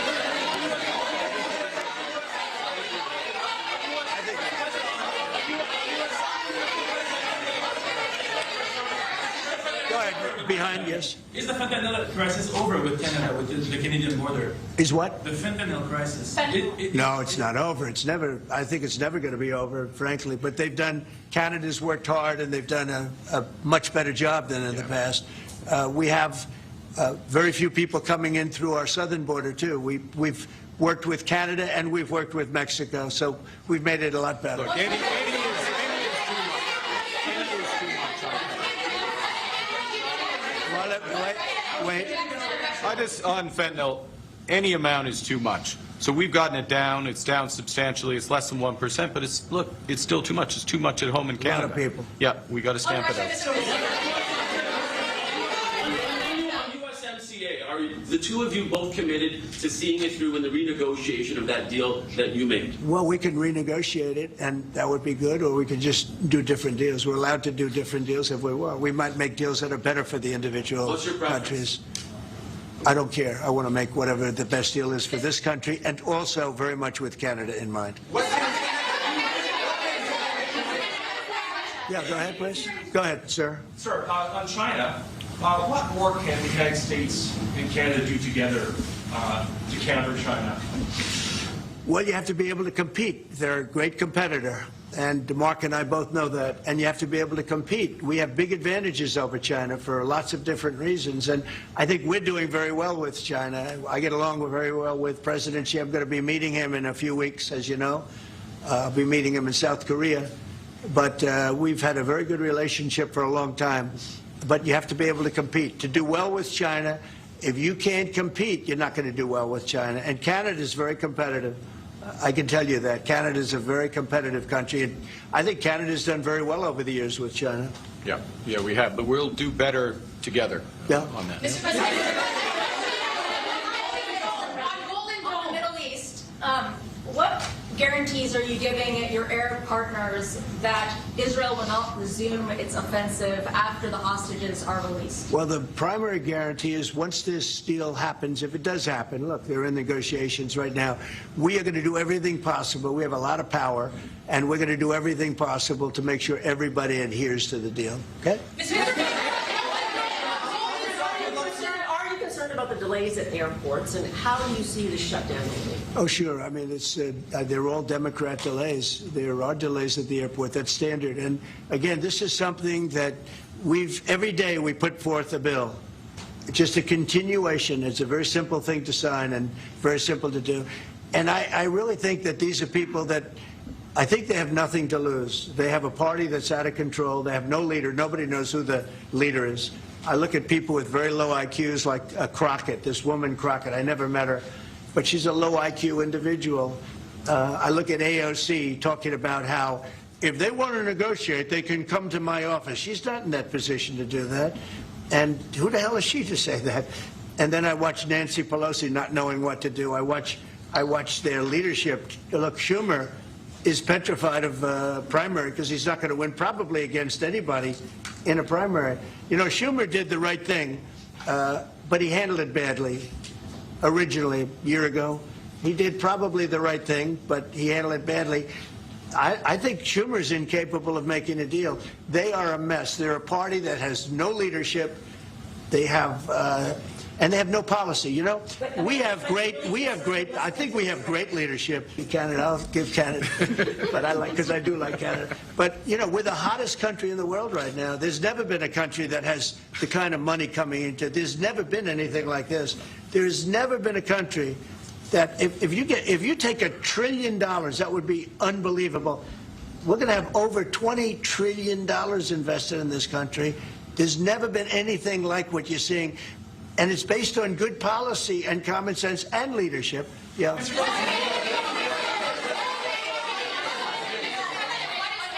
Mr. President, what is Canada giving you in return? If you say Mr. Carney is going to be leaving Washington happy, what's Canada giving you in Well, return? you'll find out, but I think the people of Canada, they will love us again. Most of them still do. If you say only 25%, I assume a lot of them, I think they love us.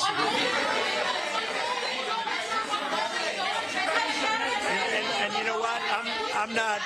I'm not the biggest hockey fan, but I like it a lot. And I watched some of the greatest hockey games I've ever.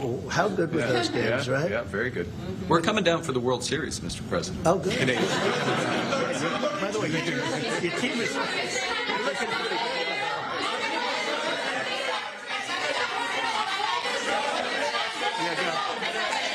President, will you sign a trade trade deal with Canada that doesn't include supply managed goods like dairy, for example? The federal government. Well, a deal would include dairy. I mean, it's going to include everything. We'll do a comprehensive. Have you identified programs to eliminate under this shutdown? Oh, sure. Sure. Which ones? We have a lot. I'm not going to tell you, but we'll be announcing it pretty soon. But we have a lot of things that we're going to eliminate and permanently eliminate. You know, one of the things that we have is some advantage, you could say. But because of the shutdown, which I think they made a big mistake, we're able to take out billions and billions of dollars of waste, fraud, and abuse. And they've handed it, you know, on a silver platter.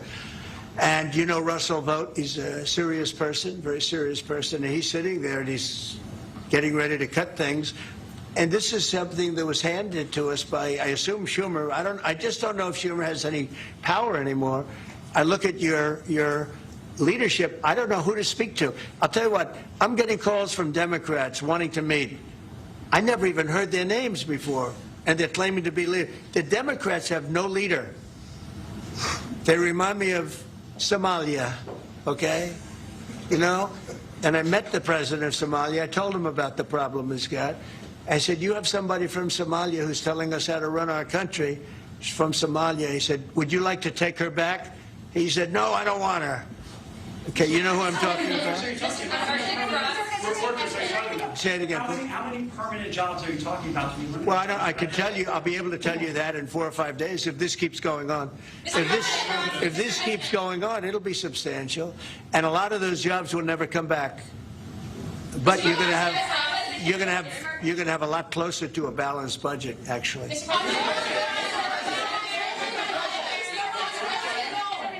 there anything the Prime Minister has done that's making it more difficult to reach a deal? Say it? Is there anything that the Prime Minister has done that's making it more difficult or easier to reach a deal? No, I think he's a great Prime Minister. I mean, he could represent me anytime. I will tell you, I'm not saying that because he's...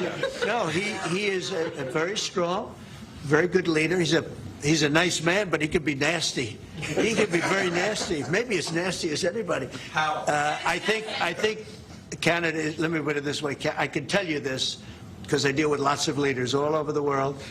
He is a world-class leader. He's a man that knows what he wants, and I'm not surprised to see that he won the election and won it substantially, and I would think he's more popular now. He's a good man. He does a great job, and he's a tough negotiator. So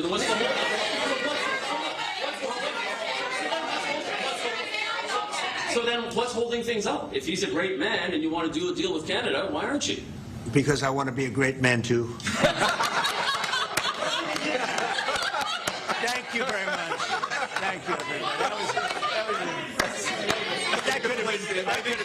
I think you got that one. That could have been good. Thank you very much.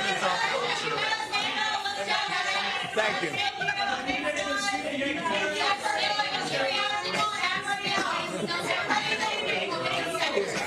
Thank you very much. Hard to finish on a better Yeah, okay, you've been listening to U.S. President Donald Trump and Prime Minister Mark Carney in the Oval Office here for the last half an hour or so, maybe closer to 35 minutes. A lot of talk, but not a lot of details about what might come out of the actual meeting between the two leaders. So Donald Trump touching on a lot of this too, some praise from Mark Carney, calling him a quote, tough negotiator, and that Canada is going to walk away happy. But on the other areas of this too, a lot of, calling it conflict when it comes to trade. Mark Carney tried to, at least a little bit, tried to comment and get in there and say competition as opposed to conflict. Let's bring in CTV News political commentator Scott Reed, who has been listening in to a lot of that. Scott, lots of ground, the U.S. president going on about a number of different topics, including the U.S. shutdown, but in particular about trade. What do you make of some of the comments ahead of today's meeting? Well, first and foremost, we're reminded of what a spectacle this is and the impossibility it must be for a leader like Mark Carney to wander into that Oval Office and to sit there, because that was just a river, a stream of consciousness, right? A string of falsehoods, exaggerations, narcissisms on every topic from A to Z. And, you have no choice if you're Mark Carney or some other world leader, but to sit there and, tolerate the incoherence of it all. On the one hand, there's these sort of superficial, sometimes almost patronizing compliments. Oh, he's a tough world leader. He's a great world leader, tough negotiator. But all of that betrays the fundamental difference between the people, because when he talks about Prime Minister Carney and Canada being tough on these issues or being nasty, what he's really driving at, and he said it explicitly a couple of times, is that in order for America to win, he believes Canada must lose, and vice versa. And he sees it as not a competition, but a conflict, something where only one can emerge. And he talked about auto industry. We want all the cars in America built in America. We can't have any of them assembled here, which defies 80 years of auto pact, of the integration of those industries. And the reality is there are North American vehicles built, sold, and distributed across the continent. So we can, I think, take away some hope that perhaps they'll have productive meetings, that he's being a little bit somewhat polite to our Prime Minister. At least he's not setting out to embarrass or shame him in public, as we've seen him do with others. But there are deep fissures of perspective in terms of the value of trade and the virtue of even something as fundamental as the ongoing free trade agreement in North America. There was hesitation, and especially in the last day or so, about what was actually going to get done at this meeting, right? You have the renegotiation of CUSMA next year. The consultations are starting, and you know, there was a bit of, you know, back and forth, I think, a little bit about that. But do you believe, after what you've heard out of the White House and out of the Oval Office right now, that we will see any movement on anything, including sectoral tariffs, here this afternoon or in the near future? Let's predict no, to be on the safe side, because I'll look foolish if I were to raise expectations. Not trying to do that to you, so. I must say, well, I'm not gonna, don't worry about that. That's all precursor for me to go out there and stumble into wild prediction land, because I do wonder if there is some possibility that we will still hear some kind of announcement. And I'm not predicting a breakthrough on a tariff front. I think that's unlikely, whether it be steel and aluminum sectoral tariffs, or whether it be anything with respect to the structural forward nature of CUSMA and that review. But I do wonder if maybe on energy or on the Golden Dome, on defense matters, perhaps there'll be some announcements coming out, some form of agreement. I'd be watching in particular about energy corridors, maybe North-South Pipeline, Keystone. Is there something happening there? Because there did seem to be a hint a couple of times from the president. I think people are going to like what they see when we come out of these working meetings. So I would keep my hopes very constrained, very tempered. But I do wonder if maybe there's more to this than meets the eye. And also a common sense question is, why else on earth would we be having this meeting? Why get them together? Why bring them together? Why, if you're Mark Carney, present yourself in this situation of tightrope and risk in terms of sitting with the president when you know that he's going to ramble on like this and say just about anything that pops in his head? And why would the president want it, unless he was going to do something that advanced some file that he deemed to be of self-interest? And does Carney need that politically right now, especially on this side of the border? Does he need a small win like that in some way? You know, people ask that question constantly, and I do believe that there are two ways of marking. And our friend Vashi Kapelos was saying this, I think, very compellingly before two men met. And on the one hand, we sort of mark these events.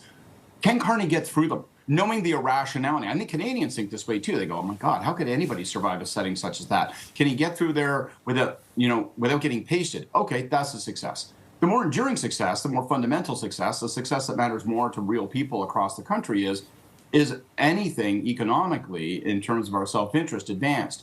I don't think Carney needs it. I think that the Canadian public is very tolerant, still very patient. I think they recognize that dealing with Donald Trump is like wrestling with a grizzly bear. But I do think when you have events such as this, you want to come away with something you can point to that says, even if there isn't progress, there's a point to it all. There's some reason to imagine that our industries, our employment, and our self-interest will be protected and advanced. CTV News political commentator Scott Reed. Scott, appreciate your analysis after that. Thanks for this. Thank you. Well, still to come for us this hour, the Toronto Blue Jays can book their ticket to the next round of the playoffs tonight with a win against the Yankees. We'll preview Game 3 of the American League Divisional Series. That's just ahead. Stay with us. Grey's Anatomy, new season, Thursday at 10/8 Mountain on CTV. If you're paying high interest rates on your credit card, you're wasting money. Consolidate.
One game at a time.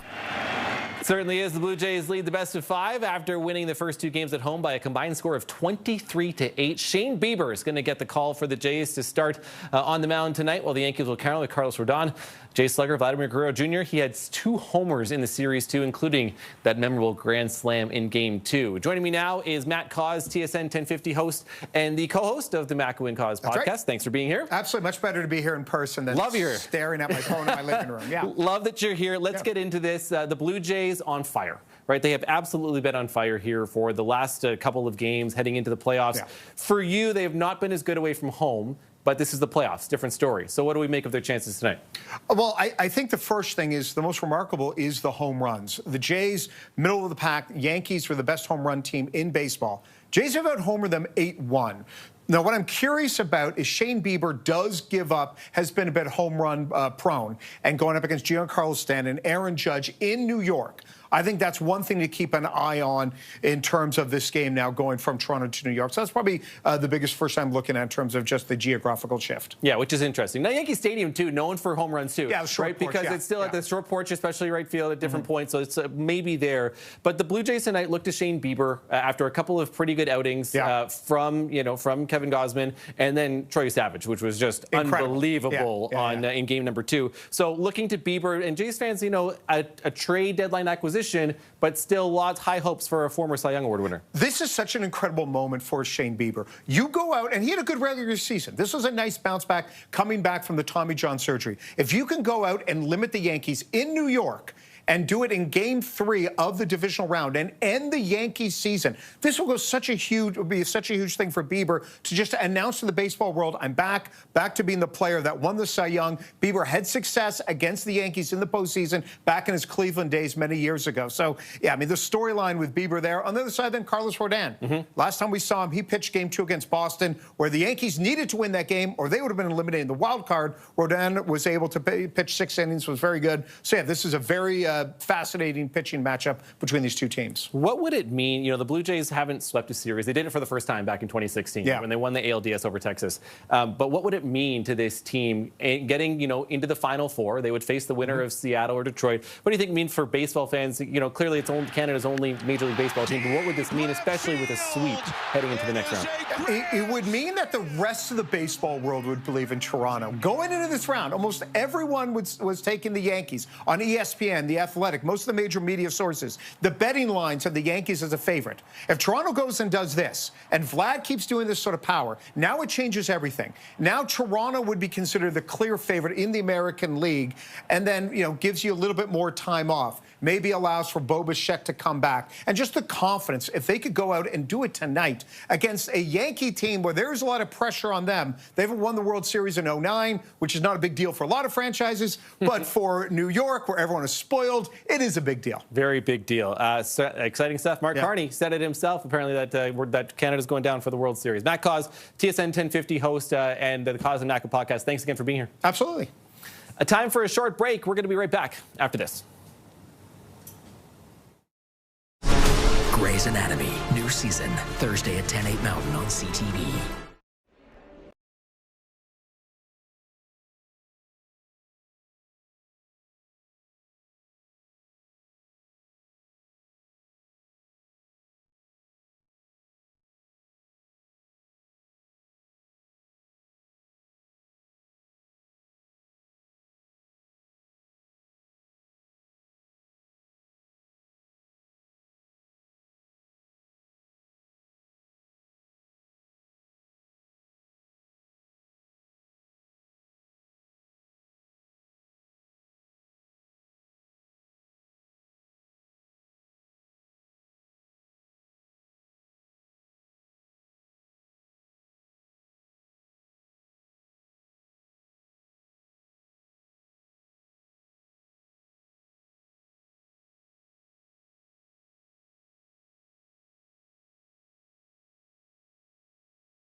Wilson has that story.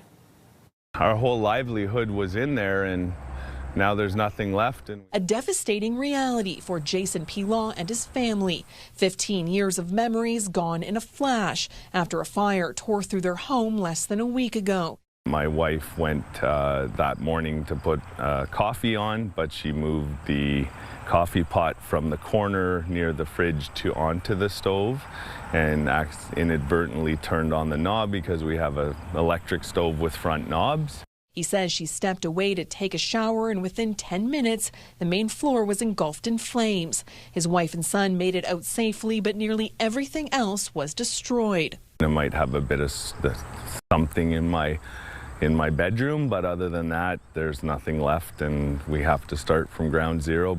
For P. Law, it's a heartbreaking twist. His family runs romantic fireplaces and barbecues, appearing on CTV Your Morning Ottawa to talk fire safety. But this time it hits far too close to home. If I can save someone else from this, that's all I care about right now. And I'm sure everyone else watching who has a front knobs electric stove has done it, at least once.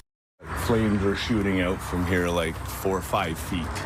The cause is still under investigation, but officials say a fire will double in size every minute, meaning a small spark can turn catastrophic before you know it. Mistakes do happen, and that's why you shouldn't be leaving anything on your stove. Any moment of inattention can be disastrous. Amid the devastation, Pilon says community support has been overwhelming, from clothing to monetary donations through a GoFundMe. They posted, I believe, at like 1 p.m. that day, and by 5 p.m. they had to turn people away because his garage was already filled with donations from my community, and that's something I'll never forget. For Pilon, it's about turning loss into awareness while thanking the community that's helping his family start over. I thank them completely, wholeheartedly from the bottom of my heart. Caitlin Wilson, CTV News. Well, still to come, Prime Minister Mark Carney back in the White House, meeting with Donald Trump for the second time since becoming Prime Minister. We're going to have more details and hear from the pair after the break. Stay with us.